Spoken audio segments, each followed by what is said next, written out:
Dr. Douglas Dent to lead us in our invocation, followed by the Pledge of Allegiance. Thank you. Won't you pray with me, please? Heavenly God, we come to you today asking for your guidance, wisdom, and support as we begin this meeting of the City Council. We gather to make decisions for our communities. May we use only our best skills and judgment, keeping ourselves impartial and neutral as we consider the merits and pitfalls of each matter placed before us, and always act in accordance with what's best for our community and our citizens. Help us to engage in meaningful discussion, allow us to grow closer as a group, and nurture the bonds of community. Continue to remind us that all we do here today, all that we accomplish, is for the pursuit of truth and for your greater glory in the service of one another. We ask these things in your name. Amen. Amen.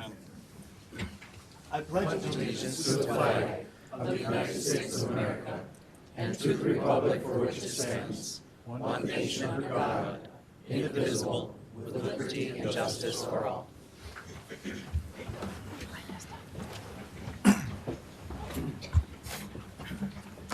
Good evening, everyone. It is 5:30 on April 1st, 2024, and we'll call this meeting of the Fergus Falls City Council to order. Roll call, please. Here. Here. Here. Here. Here. Here. Here. Here. We have a quorum. First item of business this evening is approval of the agenda, and I will call on our City Administrator, Andrew Bremseth, for any additions or corrections. Yeah, thank you, Your Honor. Council members, good evening. I am not aware of any changes to the agenda this evening, so it could be approved as presented. I would look. You know, I wonder, could we get an update on the YMCA under old business, the YMCA Pebble Lake lifeguard, and were we doing a response to Becky Schroff on her question regarding Councilmember Kramer?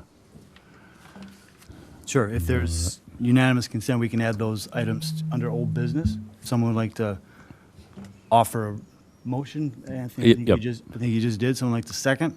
I'll second that. All in favor of that motion, say aye. Aye. Opposed, same sign. That motion carries. There are no public hearings this evening. There are no bids to award. There's two items for our consideration under petitions and communications. The first is a proclamation for the Daughters of the American Revolution 125th anniversary, and I would like to welcome Missy Hermes, Jonna Brown, and Wendy Davenport to join us at the lectern as we read this proclamation together, not simultaneously, but we'll read it. I'll begin. Whereas January 30th, 2024 marks the 125th anniversary of the founding and organization of the Fergus Falls chapter of the Minnesota Society of Daughters of the American Revolution that honors the memory and spirit of the men and women who achieved American independence and promotes education, genealogy, history, historic preservation, patriotism, and Americanism. And whereas the Fergus Falls chapter of the DAR was founded in January 1899 by M. Mygett Brown with a charter membership of 33, the first Minnesota DAR chapter outside of the Twin Cities, to complete this important service work on the local level. And whereas now 41 Fergus Falls daughters continue this fine tradition with the more than 1 million people who have served in this vibrant service organization's mission to date, promoting historic preservation, education, and patriotism. And whereas Fergus Falls daughters have provided service to America in the Fergus Falls area, placed historical markers in the city, encouraged the naming of city streets in honor of Revolutionary War heroes, and donated countless hours of service to local veterans, including serving as commemorative partners for the Vietnam War commemoration. And whereas the Fergus Falls chapter proudly strives to recognize the historic preservation efforts of local businesses, individuals, government entities, and faith organizations, honor local women in American history, and outstanding work in American history studies by students. And whereas the Fergus Falls chapter is recognized for their efforts to preserve headstones in local cemeteries such as Oak Grove Cemetery in Fergus Falls and Silent Vale Cemetery in Maine Township. And whereas Fergus Falls members are celebrating their founding and their future and will unveil a publication of their patriots' biographies in honor of their history and the upcoming America 250 anniversary of the United States of America. And whereas it is fitting and proper to accord official recognition to this vital organization and its memorable anniversary upon the visit of their state regent. Now therefore be it resolved that I, Ben Shire, Mayor of the City of Fergus Falls, Minnesota, do hereby proclaim April 11th, 2024 as Daughters of the American Revolution Day in the City of Fergus Falls in recognition of this vital organization to celebrate 125 years of service to America. And I would just like to also say that on April 11th, you're having an official meeting at the Otter Tail County Historical Society at 1 o'clock. I'll be there to read this proclamation then again. And I think it's open to the public. Is that right, Missy? If anyone would like to... Well, I just invited them. How's Just that? you. Yeah, you're just invited. All right. Thank you for what you do, and we look forward to celebrating with you on April 11th. Thank you. Thanks, Thank you. Missy.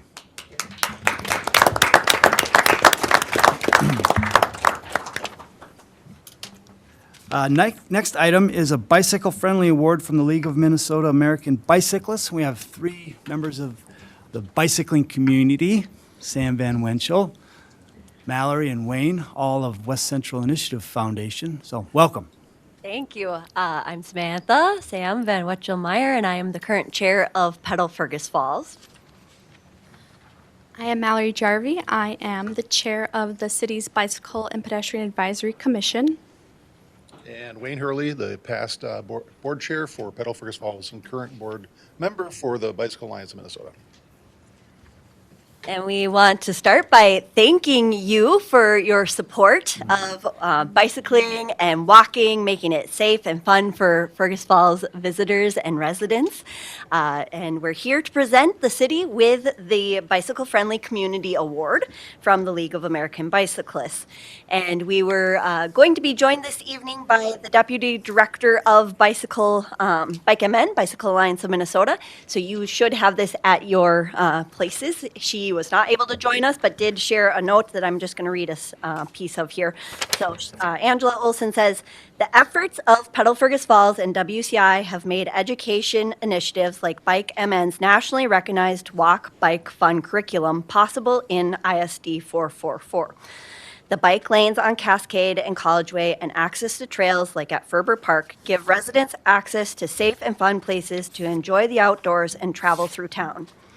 Additionally, 25 businesses and organizations have bicycle-friendly status in the community, proving that providing bicycle and pedestrian-friendly infrastructure have a positive impact on commerce and neighborhood health. And I just want to congratulate the city on receiving the Silver Level Bicycle Friendly Community Award. And this has been due to the city's support of infrastructure that was said before, but along with the new bike lanes on Union and Lincoln, including our new bicycle traffic garden, which is a city park, and we're happy to be a part of that. The Fergus Falls Public Schools bike fleet and them implementing the new curriculum in their PE classes, the city support community bike rides, the artistic bike racks located throughout town, the bicycle repair stand network we have, and the BFB's participation. And we're excited to continue the work in the future with the city. And I'll just bring this up to you, Mr. Mayor. This is the Silver Level Bicycle Friendly Community Award certificate from the League of American Bicyclists. So, Thank you, Wayne. waiting for Gene to get the phone. Thanks, Sam. Thanks, Mallory.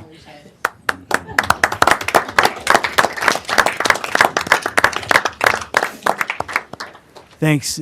Sincerely, I know there's a lot of work that goes into that, and it's not a lot of communities that can say they're at the silver level, so that's very much appreciated. Thank you for all of your work on this. Over many, many years, I might add. Moving along to the consent agenda, there are 3 items this evening on the board and in our packets. If anyone wants to talk to any of them individually, we can remove them. Or I would entertain a resolution approving as presented. I'll offer that, Your Honor. Thank you, Tom. I'll second it. Thank you, Brent. Roll call, please. Yes. Yes. Yes.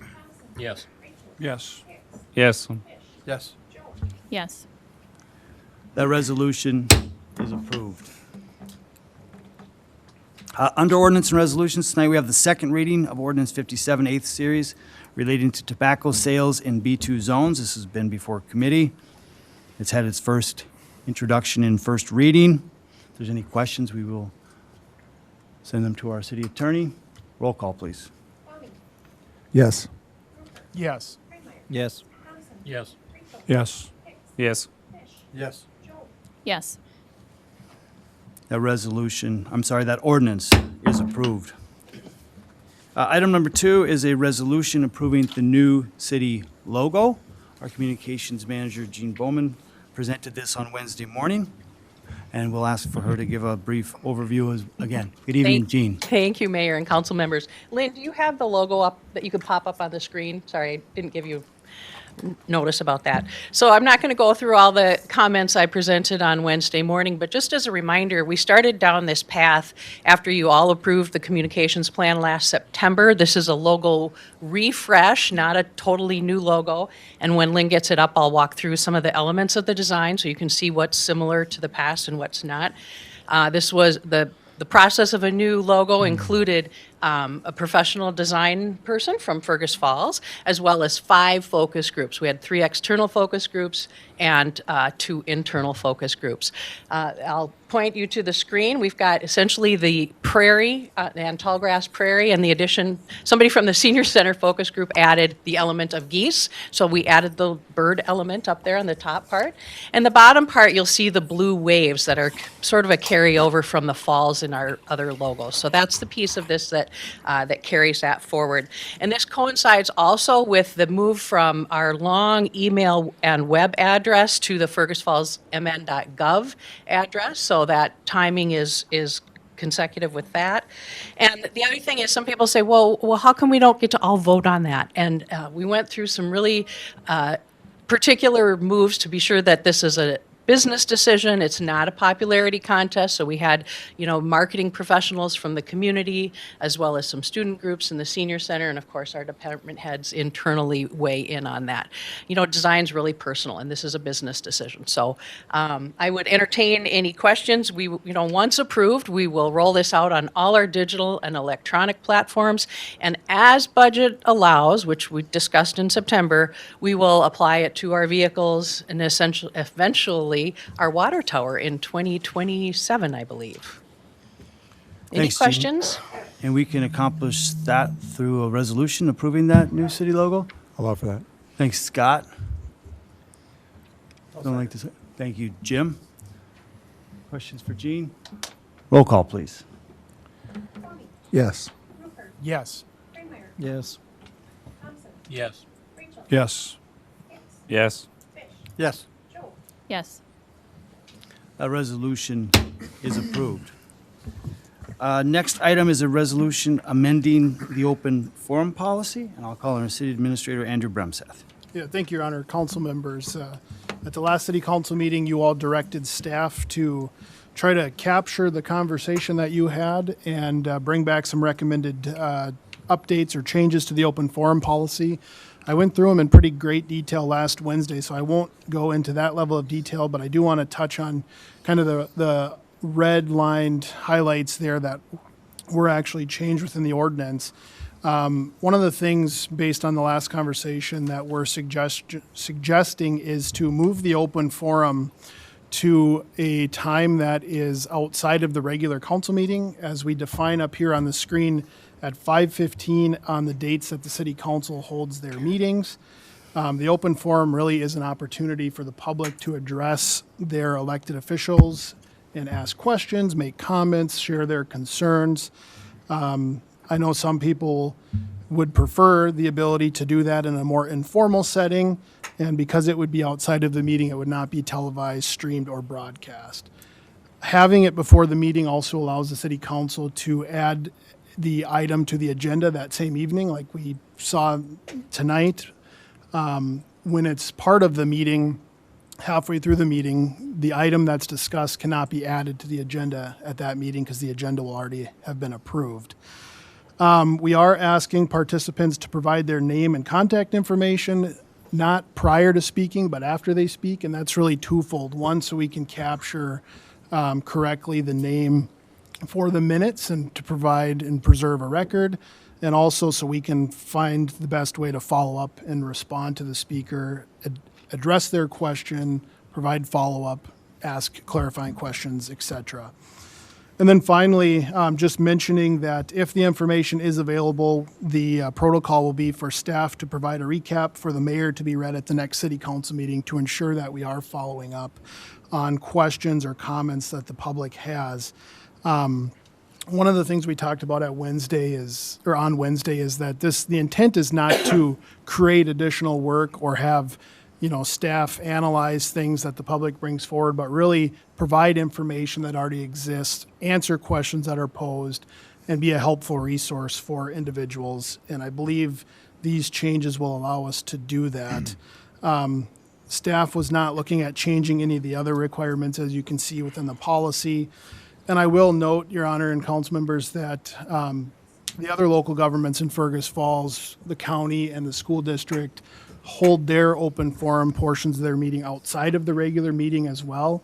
And in fact, they both require prior sign up. So I would argue that ours is still probably greater access if we accept these changes and move in this direction than others in the community. So that's compiling the results of the council's discussion. And if the council wants to make changes, they can do that with a resolution. As I mentioned on Wednesday, if these changes are made and they don't work, you can change them at any time via resolution, or you have the ability to leave the open forum policy as it is as well. Thanks, Andrew. And we did have a recommendation from the committee to adopt this policy. And so I anticipate there's going to be plenty of discussion, but I would like to get a resolution on the floor adopting this policy before we have any discussion. Someone like to offer that? Thanks, Scott. I'll second. Tom? All right. Council have questions, comments? We'll open it up to the public here, but first I want to capture the yes, Laura, go ahead. So I have put a lot of thought into this, and I've spoken with a lot of residents of Fergus Falls. So I'm going to read this because if I don't, I'm going to forget my bullet points.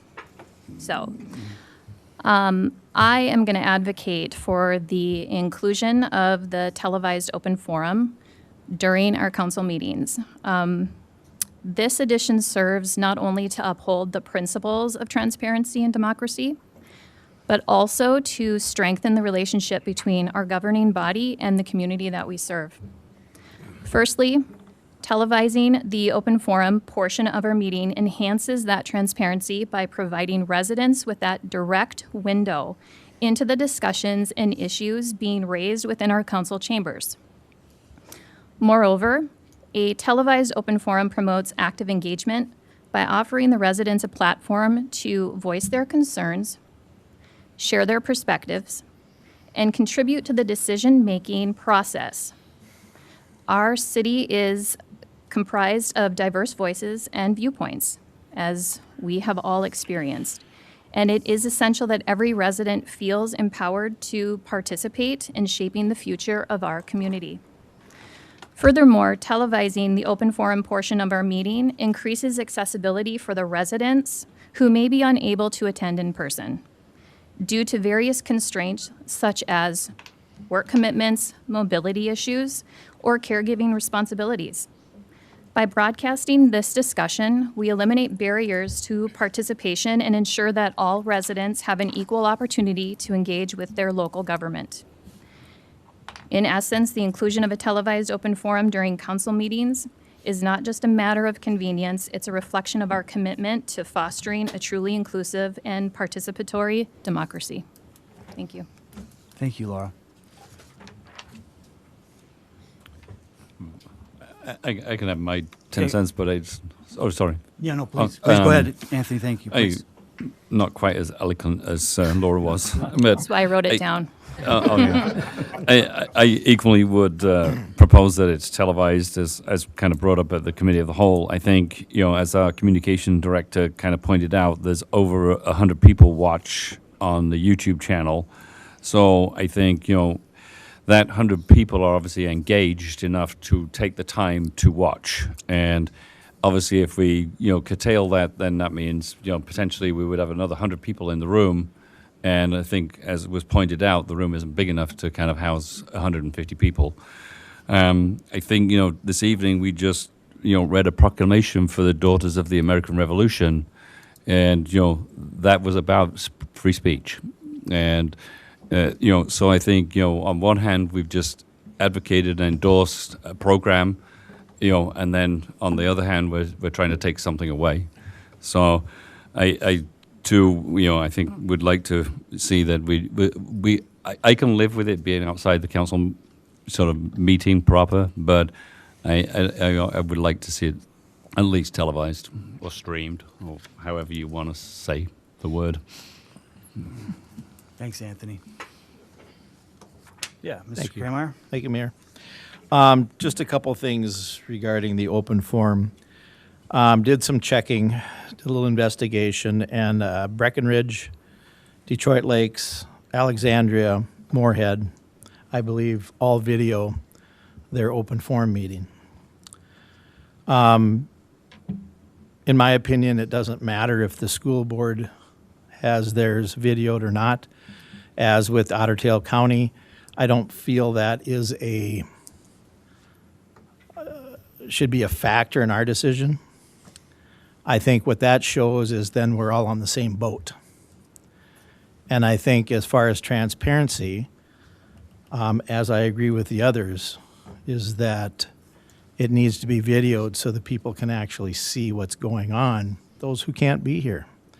Because there's a lot of people who are homebound, either by, as the others have spoke, by age or handicap or what have you.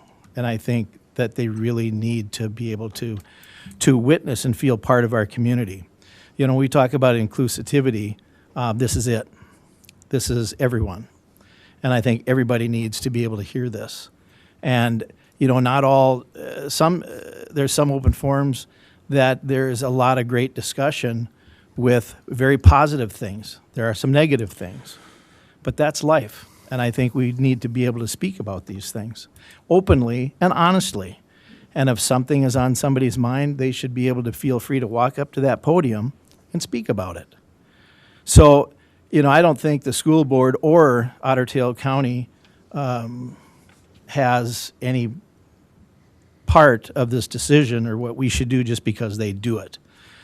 I just don't want us to go backwards. I think we've made some good strides, and I think we need to continue with that to have more transparency so people can feel free to speak and to voice their opinion and to ask their questions that they have. Thank you. I just have one other thing actually for Andrew. On number 8, it says the council will generally not engage in debate or dialogue with speakers. I've been told that there is no engagement. What is it? I just want to clarify that. Yeah, typically, especially if it's a formal event as part of a meeting, it's not proper for the council to debate the merits of an issue. It's to listen to the resident.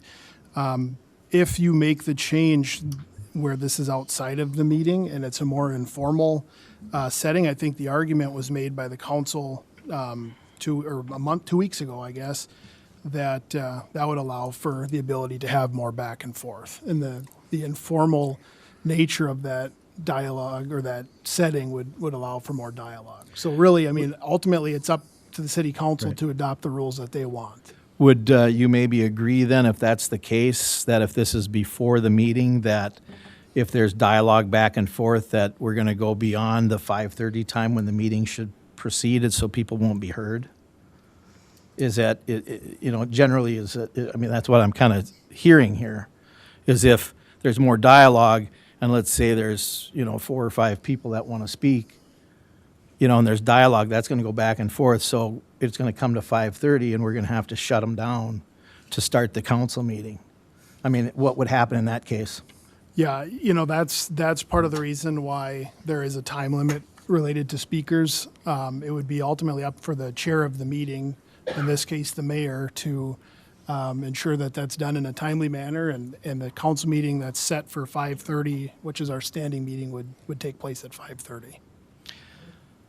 I would just add that if we got to a point where we were going over the allotted 15 minutes, we could easily move that up to 5.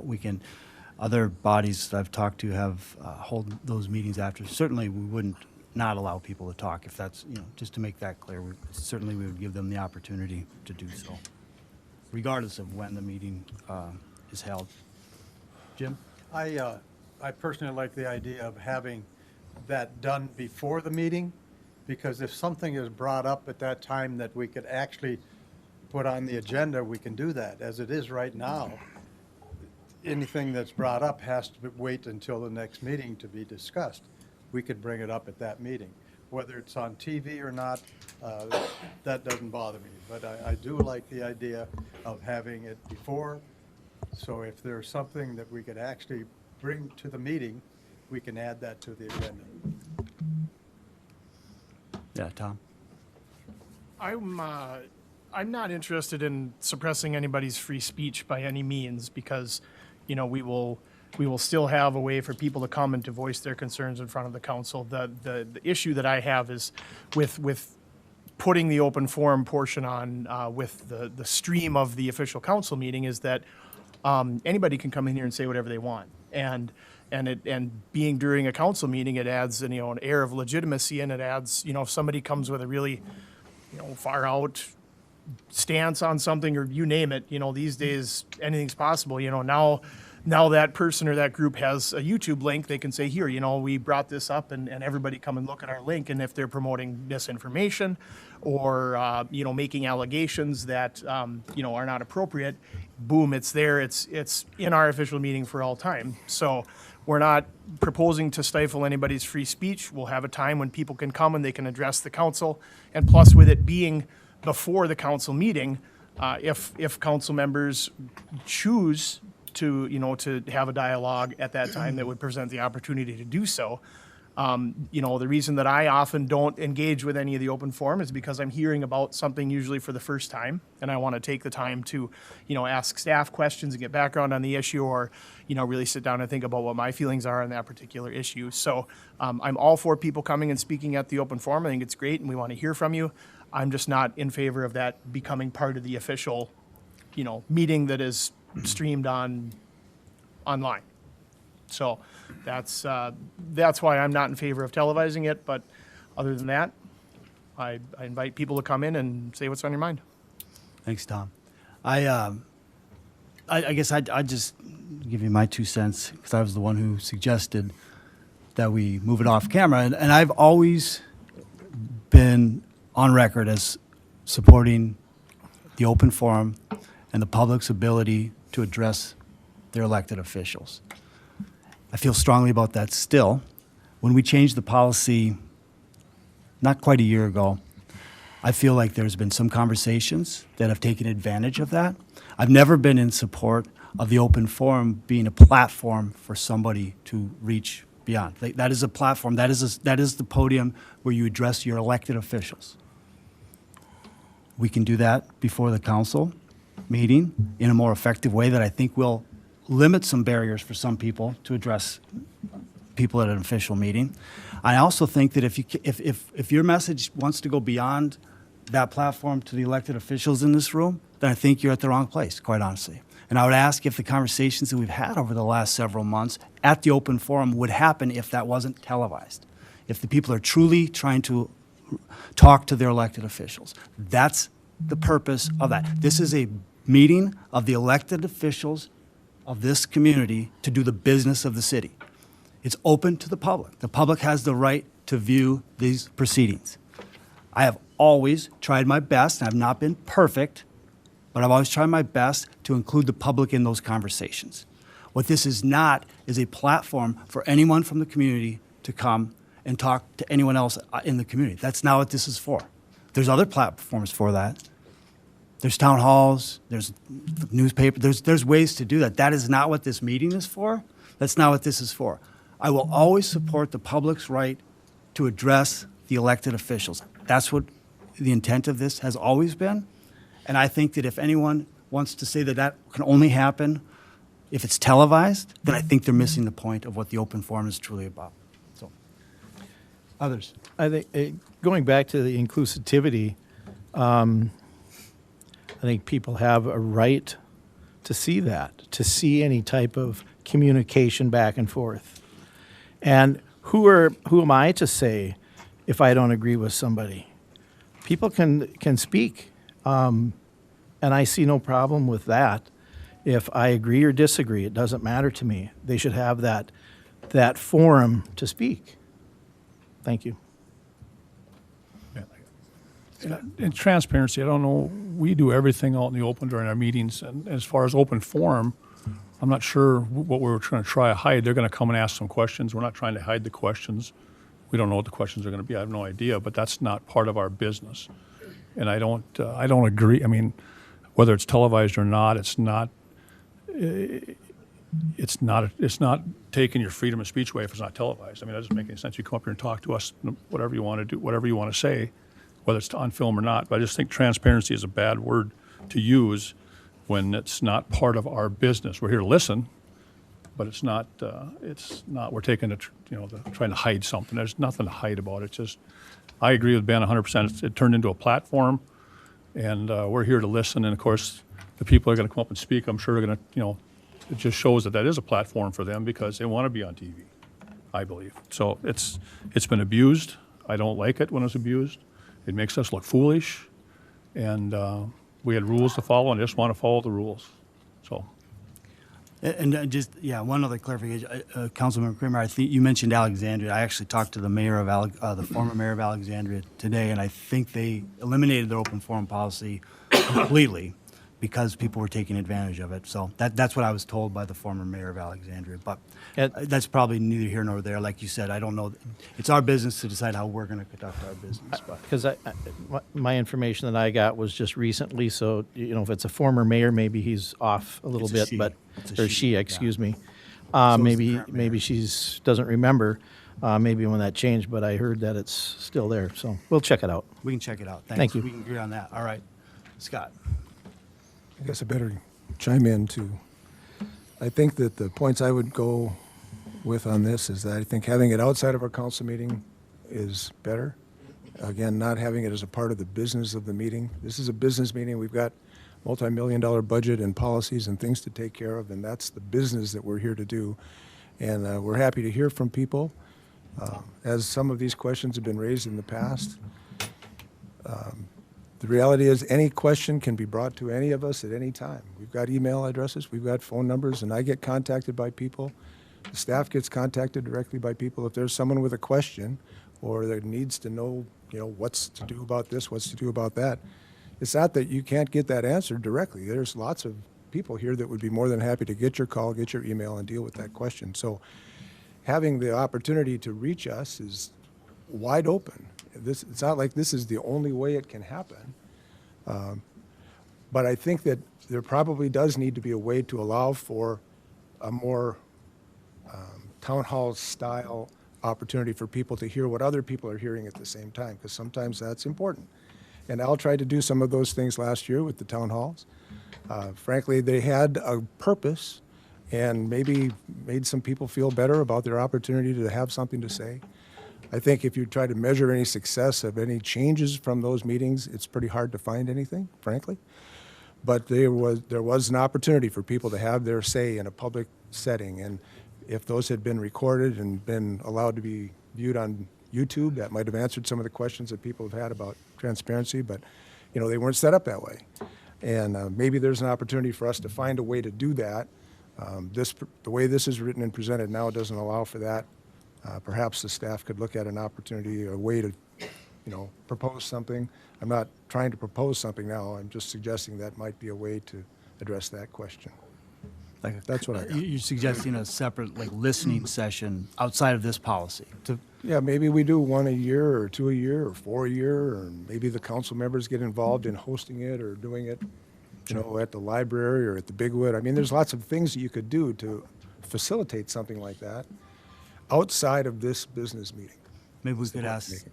that sounds like a good conversation for a committee meeting at some point to talk through that and how we might achieve that as a group. Thanks. Any other, I'm going to guess there's some people in the audience, so council, you good? We'll go ahead and open it up for the, yeah, you guys will have a chance. Feel free. Lori, Mark, Al, the floor is yours. Lori Mullen, 2840 Lakewood Drive. This open forum has really perplexed me. I spent Sunday night watching or listening to the last council meeting. And I had actually watched the committee of the whole meeting. And so I guess my request to this city council is that you keep this as part of within the city council and that it's televised. Tom at the committee of the whole meeting had mentioned that this was an experiment. And Tom, I'm old enough to be your mother, so actually the city council used to have this as part of the city council meeting, the public comment section. Jim, you mentioned that you thought it would be good to have it before the council so it could be added to the agenda. Quite honestly, the city council agenda could take a roll call and you could have the public input at that time. You talked about having it before the council meeting, and we tried that before, and people were coming in 15 minutes before the council meeting. They weren't prepared. They were taking off their coat, adjusting their laptop, getting their drink. Nobody was sitting down and really paying attention to what the public was saying. Other communities, I watch the Moorhead City Council, and they have their public input at the beginning of the meeting. People have 3 minutes. It's televised. You guys can decide to do however long you want. But quite honestly, we got to this point because there's been a few people in the community that some of the city council is angry with, or they have personality conflict with. I don't want you taking that out on me or anybody else in this council that we can't come before the city council during the city council meeting. That's not right. If you've got issues with a couple people in the community, address it. You guys signed up to be city council people, not because it was going to be easy and pleasant. You were here to represent us. And that's not. You don't get to decide that this is just a business meeting and you don't need to listen to the rest of us. You represent us all.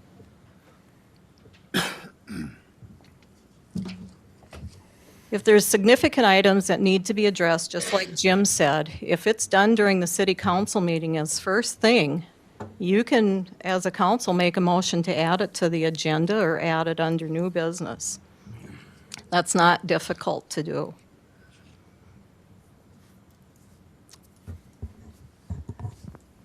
It was mentioned at the city council meeting, you had Kirby Anderson come and talk about the school district. There's plenty of people in the community that are not happy with how the school district has been conducting their business, or the county either. So we can be better than that, and we should be better than that.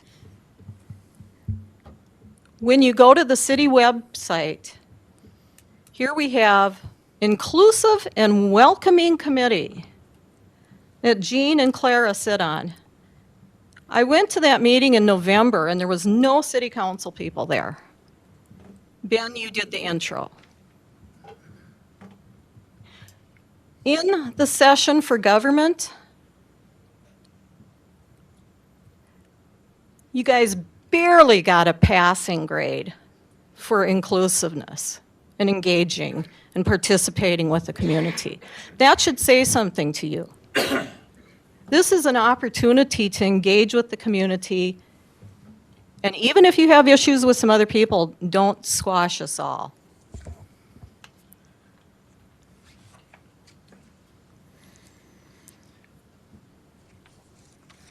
We can be better. Thanks, Lori. We can be better. And like I said, if the school district and the county's not doing what they should be, we can be better than that. Thanks, Laura. I just want to make one point of clarification just for everyone. So the open forum is for items that are not on the agenda. So this is the ability of the public to address their elected officials for something not on the agenda. So just tonight is a perfect example. This item is on the agenda, and you do have the ability to interact with your elected officials. So as long as I'm mayor, that will continue. Like, the public will still be invited to the meetings, will still have the opportunity to engage and give their opinions on items that are on the agenda. This is talking about items that are not on the agenda. I think that's important to clarify, that we present an agenda to the public. That's what we're going to talk about at the meeting, and the public is welcome to be here. And as long as I'm mayor, they'll be welcome to be engaged in that conversation as well. So I just want to clarify that. Like, this is a perfect example. This is an agenda item, and the public has the ability. So that won't go away. So we're not trying to remove anyone's ability to have conversations with elected officials. This is simply, yeah. I want to add that I, as a community member, want to hear what everybody else has to say in regards to what their challenges are or their concerns about the city. And if that's brought up, that should be brought up during the public forum, open forum, during the council meeting. Not everybody can get there at 5:15. And if it's not televised, how are they going to know? And I don't want to count on someone else's minutes to adequately reflect what was said. Again, it's the presented agenda that is then voted on by the council, that the public will be engaged in that. That's what we owe the public. We present them an agenda, and then we do the business of the city that's on the agenda. I don't think we should be bringing up a bunch of things that aren't on the agenda. That's my personal opinion. I know there's others. Yes, Mr. Frank, please. Al Frank, 1209 South Concord, Fergus Falls, Minnesota. This came to my attention at the last minute, and so I thought, well, I'm going to come here, and I got a few things to say. Lori kind of took my steam away on several points. I spoke to my council person, and I agree totally with what Laura said, and Anthony and Al. I think, my opinion, and I'm not trying to abuse the forum at all. I hope I'm not one of those guys you're talking about. And even if somebody does abuse it, they got 3-5 minutes, that's that. If that's a problem, then you address that. You don't cut out the other 14,000 people in Fergus Falls that think, oh, I'd like to come up there and talk, but oh boy, I ain't gonna. Look what they're doing to this guy or that guy. I think it should be televised. Very strongly feel that way, because there are many times where somebody will call me or ask a question and I'll say, I don't know, but I can refer to the video of the city council meeting and get the facts. I can refer to the video and hear the public forum and hear, oh, here's another view, and weigh it out. I think that's very important. And I agree with Lori. I've been to a few city council meetings, not very many. I spoke a couple of times, not very many. And I've noticed before the meeting, if you have your public forum before the meeting, messing with your computers, talking to each other, well, I got to go get a bottle of water. You're not listening to the public then. You're not. So that's all I had to say, other than I have one question. I had heard, and I have no facts, no personal knowledge, but I heard through conversations that somebody that spoke at the public forum tried to say something additionally and was told, you've already talked, you've talked twice this year, that's enough. Is there a limit on how many times an individual can talk at a public forum? In the current policy, you talk about the same topic twice within. Or the same topic? Same topic twice. yeah. Okay, but I mean, if there are 4 different topics, That individual that you're referring to has spoken okay. a dozen times. I'm not sure how many, but yeah, that we've, So that if I got person. 4 different things in January, March, April, Absolutely. September, I can come and address those 4 different things. It's And this not a keeps the limit. two. 100%. Yeah, Is that this correct? one does keep the 2 per year, per topic, Per topic. per topic. But different topics. 100%, Okay, got it. 100%. Thank you. Yeah, thank you, Al. Just to reference, number 9 on the board addresses that point. It says speakers will not be permitted on the same subject more than 2 times in the 12-month period. So no proposed changes to that.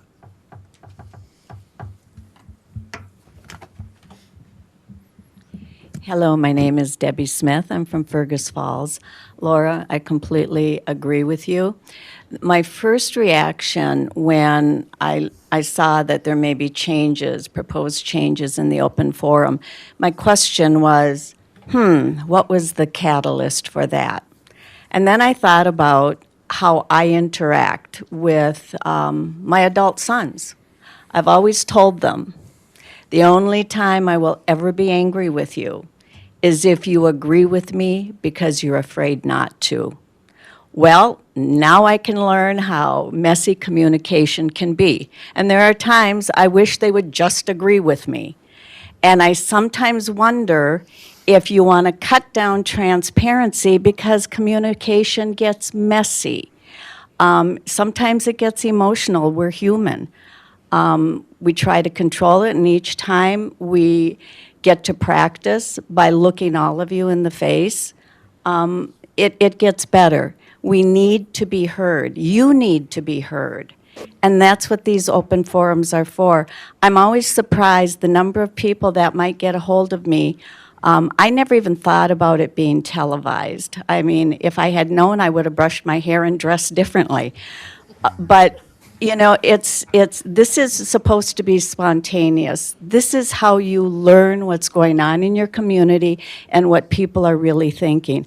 I want to know what each and every one of you are thinking, and I would hope we can all get past the messy communication because we're human. And that's how good things happen. It's not always easy, but that's how we get to where we need to be. Thank you. Thank you, Debbie.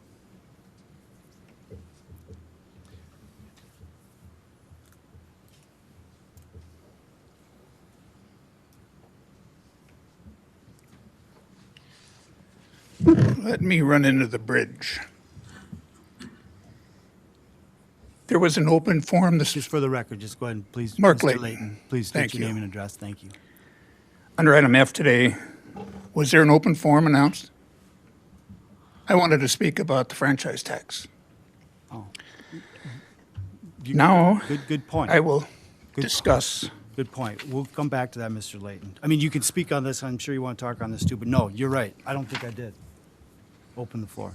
Sorry. That's my bad. So please go ahead here and we'll come back to the open forum after this conversation is complete. The open forum regarding how many times, let's throw me under the bus, I can talk about the budget. Say there's 60 different budget departments. So today I want to talk about streets. Tomorrow I want to talk about human resources. The next day I want to talk about water. Next time I want to talk about streets. How many times can I talk about the budget by topic?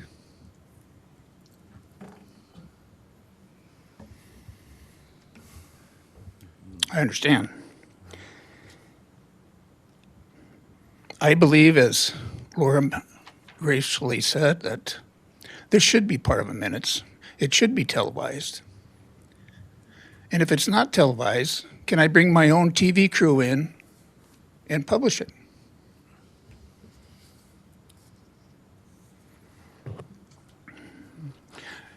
I don't think The city that's council prohibited. may have very important business. I appreciate that. No disrespect, I don't think it's a logo. The budget is pushed through. the bills at night are pushed through. No one has a question on anything about that, Senator. I've communicated with my two council people many times. I think they've signed a code of ethics. As Mr. Roofer sits there and moves his head up and down, he's never replied to my emails. He offered me one chance to visit. He never got back to me. Mr. Quaney, maybe 50%. He and I have conversations. When I ask an opinion from a council, I would think they'd have the fortitude to respond. There's a great deal of issues around this open forum. Too many to discuss now.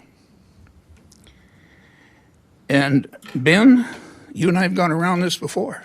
When I have the right to talk, or anyone has the right to talk, on a subject in a meeting.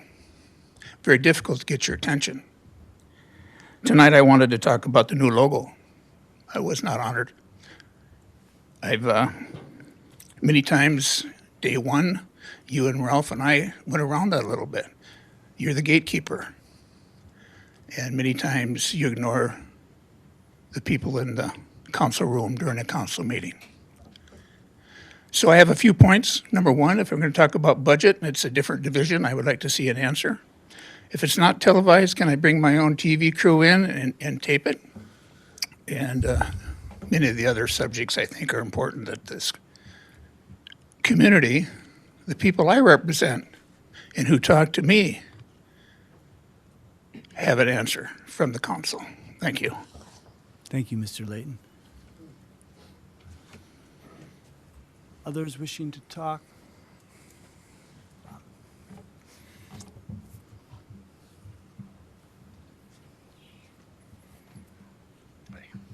Bob Noah, Fergus Falls. It's the things that you don't want to hear that you need to hear the most. Otherwise, you get to be building ivory towers. You're detached from the public. There's lots of evidence that says the public is excluded.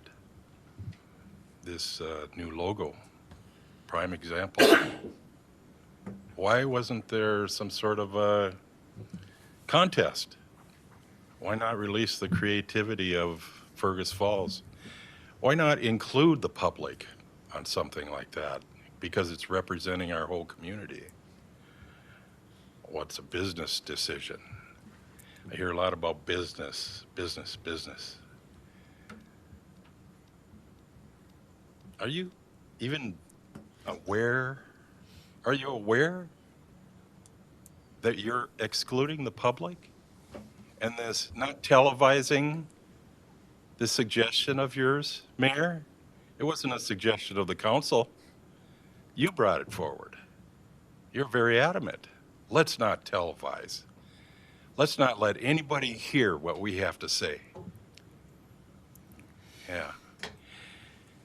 It's one more evidence of excluding the public.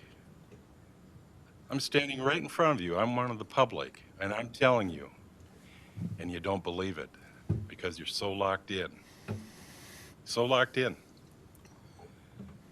But that's what this town does. It's not a welcoming community. All these things are designed to have control. Control. And in that way, our voices are stymied and stifled. You mentioned town hall meetings. Oh, we can have town hall meetings. Nothing's stopping you. Well, you stopped us. You stopped us. What we need is hearings. We need hearings. Asking questions of all of you to answer for your deeds. You're laughing and smirking. It's disgusting.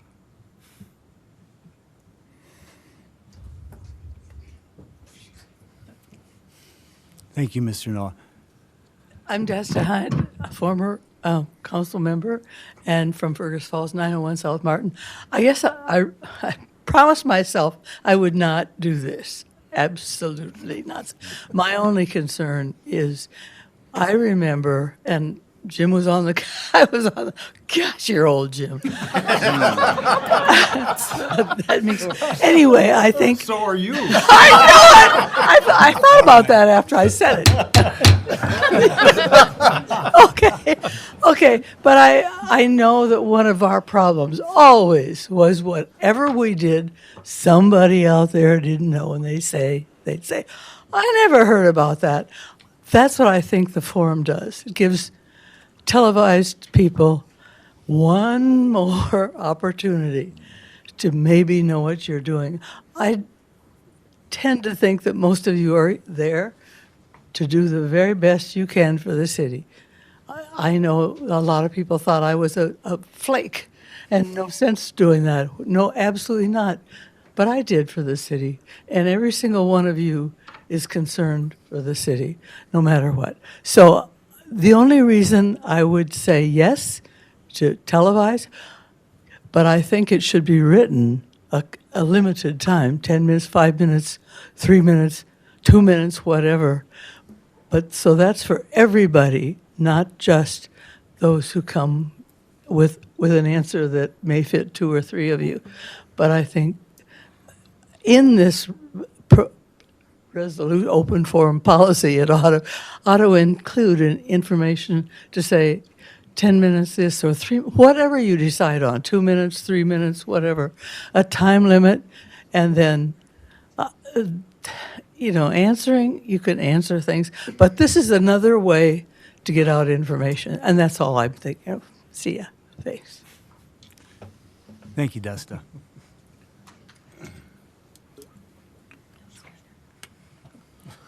All right. Any last comments? Yeah, I got Please. Brendan Jansen, Fergus Falls. This is my first city council meeting, so this is all kind of new to me, but listening to this open forum policy, I came here specifically because I've tried to be interactive with the city and all the functions of it, but it is very difficult to access information online already the way it is. The minutes are kind of hard to trust. Anything that limits a video feed of any sort would affect people that can't attend these meetings. I walked in those doors at exactly 5:30 because I rushed over from work, even though it was a few blocks away. My wife is still working. We can't always be here for this stuff. So anything that will be more transparent would be beneficial to people who are working right now or can't attend these meetings. So I just want to make sure that transparency in the function of a city, not a business, is key. I think that'll open up engagement for people who are working or can't otherwise attend. So just want to make that clear. Thank you. All right, so we have a resolution on the floor. If there's all comments over, I'll call for the vote. Could I have one comment, Mayor? Yeah, last comment, Thank Al, you. then we're going to call for the vote. And I don't know who said it. There's been a lot of people who spoke, but it was a council member talking about legitimacy.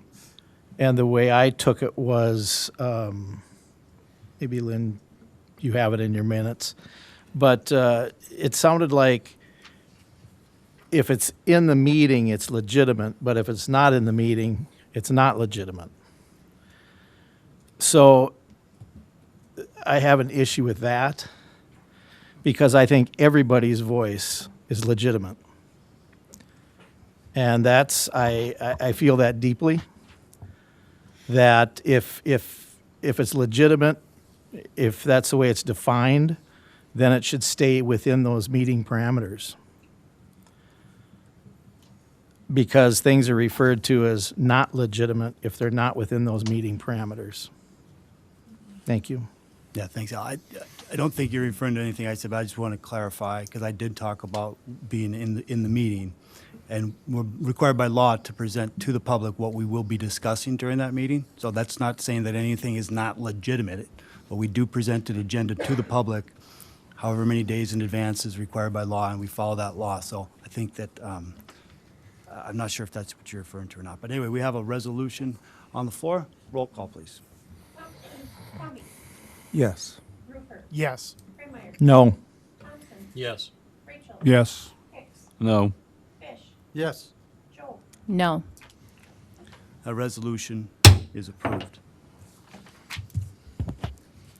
Ironically, I'm going to go back to the open forum policy because I missed it earlier. So at this point, if anyone wants to address the council regarding any issue that's not on the agenda, we can do that at this time.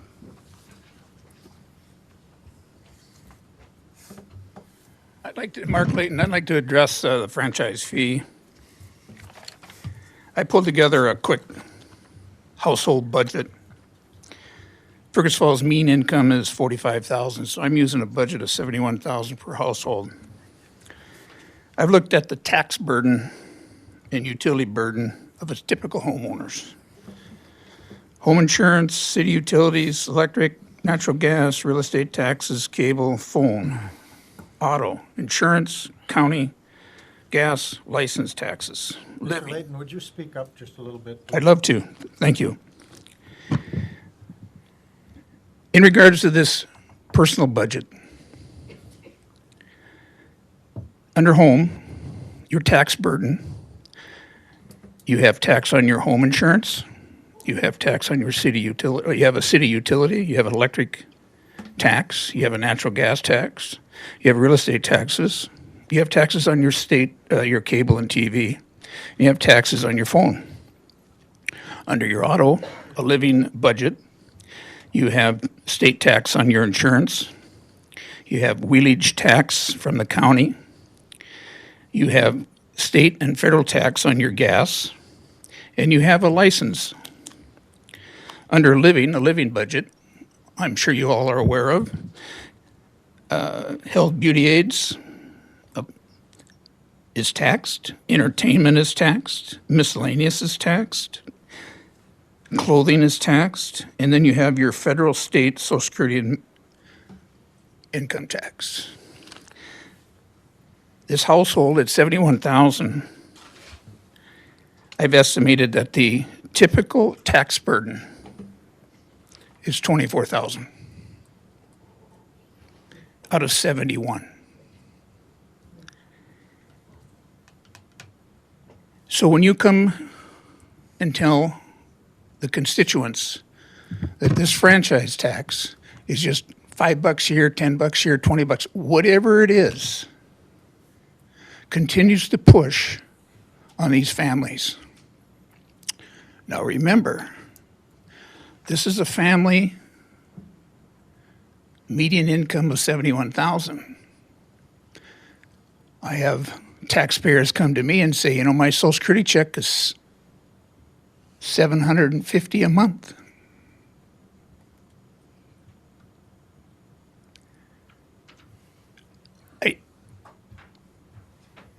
All I hear from this city and other governments, and I listen to a lot of other city council meetings, Colorado, Minnesota,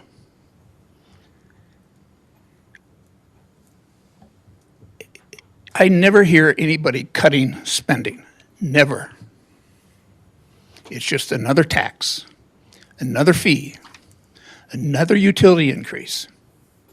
20 here, 20 here, 20 here, may not touch any one of yours pocketbook. But let's look at the average household and what does that do? Now, the city has spent a great deal of time on the franchise tax. We had a study with Moore Engineering, great guys, local company. But it's very difficult to look at the cost to businesses. I would like to see the top 20 businesses in Fergus Falls, their highest electric bill and their highest gas bill. We have a bread company, we have a brewery. What's that going to do? And if anybody took 101 economics, when a company's cost of business go up, retail goes up. So call it what it is. When Otter Tail increases the fee and passes it back to the city, it's a cost to the consumer. I challenge this council to reconsider this franchise fee at this time. It's a bad time We have shrink inflation. We still have a pipeline of material that's difficult to get. Building that should take 9 months is taking 2 years. And you just want to keep on, keep on. Pull in the ranks. Thank you. Thank you, Mr. Layton. Anyone else wishing to speak to the council on any item that's not on the agenda?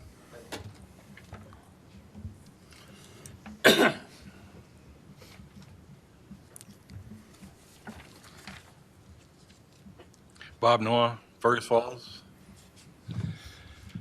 I'd like to talk about corruption in government. I brought it up one time before, and you said this would be the perfect platform for me. It's all yours, Mr. Noah. So am I supposed to talk about corruption in government in 3 minutes, 5 minutes? Am I supposed to lay out all the little details of how, what's going on in this council, the corruption that's going on? You want to give me an answer now, or? I guess I'm not, whatever you want to do in those 3 minutes, the floor is yours. That's the point. This is an open forum, so Yeah, the floor is yours. I'm asking a question. I've always said that there's no dialogue. It's part of the problem with this council. But when there's corruption within the council and the mayorship, am I supposed to go to you to point out the corruption and hope that something's going to be done? Where do we go as the public? Who do we expose that corruption to? You tried submitting a report to law enforcement? What if law enforcement is involved too? It could be the sheriff's office, it could be the city police. Mm-hmm. Yeah, I mean, if you're talking public corruption, you're talking crimes. Yes, Where you that's report right. it. You report crimes to the police. That's right. You've crossed the line. You've all crossed the line. Most of you have. And you don't even know it. But it's a corrupt council. It's a corrupt mayorship. Thanks, Mr. Noah. Anyone else wishing to address the council, please?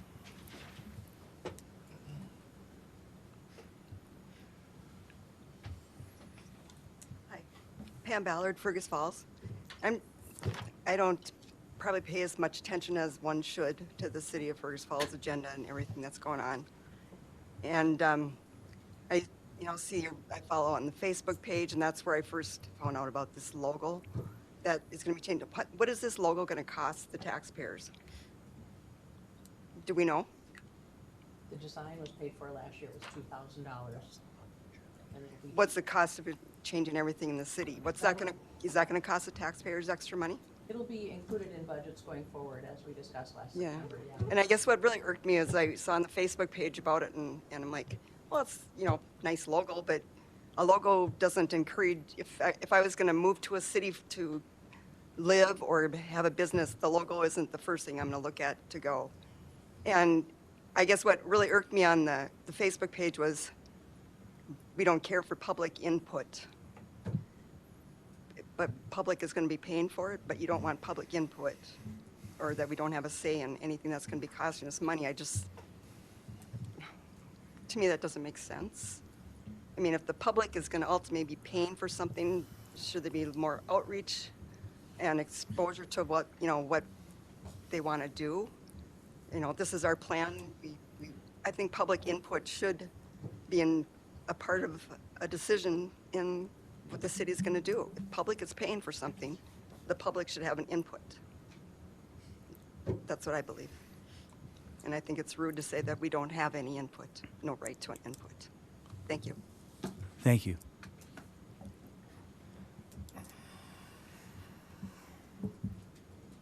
Anyone else? All right. Moving along. We would be at the point where we will consider claims in the amount of $1,257,677.67. If anyone has any questions, we'll direct them. I will offer the resolution to pay the bills. We're waiting 3 months for that, Jim. Thank you. I'll second 6 weeks. 6 weeks. Sorry, I'm exaggerating. Good to have you back. We have a resolution. Is there any questions for Bill? Roll call, please. Yes. Yes. Yes. Yes. Yes. Yes. Yes. Yes. That resolution is approved. There are no board, committee, department reports. There are no reports from staff or administrative officers. We have three items, pardon me. We have three items under old and unfinished business. The first would be looking for a resolution approving a cost increase for the air conditioning units at the community arena, and we'll call on our Public Works Director, Len Taylor. Thank you, Your Honor. Last council meeting, you approved purchase and installation of air conditioning units at the community arena. Right after that meeting, we were talking with the contractor, and he realized that he had quoted us the wrong equipment. The equipment that he quoted us won't be available until August. So the equipment that is now available costs more, which is surprising. The new equipment that isn't available until August would be cheaper because it's a two-pipe system versus what we have to put in now as a four-pipe system. And there's a new EPA ruling on refrigerant that there's been so many different variations of refrigerant, but now the type that's in the units now will be outlawed in August. So anyway, the cost difference is $7,200, and because he quoted us the wrong equipment, he is offering to cover half of that. So a $3,600 increase to the city for the air conditioning project at the arena. Just Covered under the information. same Yeah. fund that Bill talked about last time we discussed it, which would be the contingency, or not the contingency fund. Project. Project fund, yeah, thanks. Yep. Still leaves 300,000+ in that fund. Sure, so we just need a resolution adjusting the budget? It's more just informational for just being transparent on the cost increase. Okay, so it's just, so we don't need a resolution? No. Al? Just a question, Guy. Let's get a resolution on the floor. I'll offer the resolution. All right, thank you, Jim. Second. Tom, thank you. Go ahead, Al. Just a question. Thanks, Jim. That one that's available now in August, is that newer technology than the one now that they would put in sooner? It's newer in And that that would it's, be less expensive. yes, $7,200 less. And does it need to go in like now? Well, yeah, we're hoping to get it in before the heat season, the air conditioning season is upon us because of the conditions that we found in the building last year where moisture was everywhere and Right. moisture leads to mold, and so I- we're trying to get ahead of that. And there's no way to get that newer one soon. I'm just worried, No. is this technology going to be obsolete? We're going to put in an old technology where new technology is available in a few months. It'll be That's my concern. Yeah, I hear you. It'll be supported. It's, yeah, definitely a different type of refrigerant, like I mentioned, and that, I don't know how many different variations there have been in refrigerant, but this is just another one that's a mandated change. So if it doesn't get done until August, would that do more damage to the facility or to the area that's affected than what that increase is, or? It'd be hard to quantify that. Speculatively, yes, just because of the moisture. Moisture in a building isn't good. Right. Mold, definitely. Air quality Mhm. issues, yeah. We don't want people getting ill Right. due to the mold. My fear is that we're going to spend money now on old technology, and then that's going to be, something will be wrong with that in a year or two, and then we got to redo it again. I'm not a mechanical type of person when it comes to HVAC and that kind of stuff, but that seems to be the way the world goes. You buy a new refrigerator today and it's obsolete tomorrow, or a computer, whatever you want to compare it to. Yeah, they've said that it would be serviceable. It's not that it's obsolete, it's just the type of refrigerant is being outlawed, and they have to convert it at that point in August. Okay. I guess the other thing is if you wait for new stuff all the time, you'll never get it replaced. New technology is happening all the time, so it's Could be, we got to bite the bullet and get it in, get the moisture out of it. and it, yeah. Thanks. Then- Anthony? Then, So the unit that is available is, I mean, obviously they made a recommendation for Unit 1, based upon the conditions of the facility and kind of obviously the amount of air, et cetera, et cetera. Right. And that unit obviously isn't available, or it's not immediately available, so they're offering a sort of a second type of unit I have a hard time on just understanding that the best unit is actually cheaper than the worst It's unit. The current unit that's available is more expensive because it's a 4-pipe system. But is that a better technology or a worse technology? I don't know how to say if it's better or worse. It's just what's available. And what is available now is the 4-pipe system. Yeah. Getting me confused here. But in August, the 2-pipe system with the new refrigerant will be available at a lower cost. No, it'll come with, the refrigerant will be available, but they can't make new units with the current refrigerant. So are we going to have to change the refrigerant at No, some point? that was her question. Yeah. No, we won't have to change it. It'll still be available. They just can't make them with the new refrigerant at the factory. But the unit we're buying will come with EPA-approved refrigerant in it? Yes. Right. And it'll be still available like R22 is available. It'd be- Yeah. I can kind of maybe help. I'm not sure what year this was, but when the cars changed them, they made the car up to an R34, I think it was, and then they changed it. And then they went to a 41. They still cool just as good as they do before, just the EPA changed the way that was made. So it's happens all the time in our vehicles. I think they're on their third stint now, and probably going to be another one coming up. So it's kind of the same thing. It still works just as good.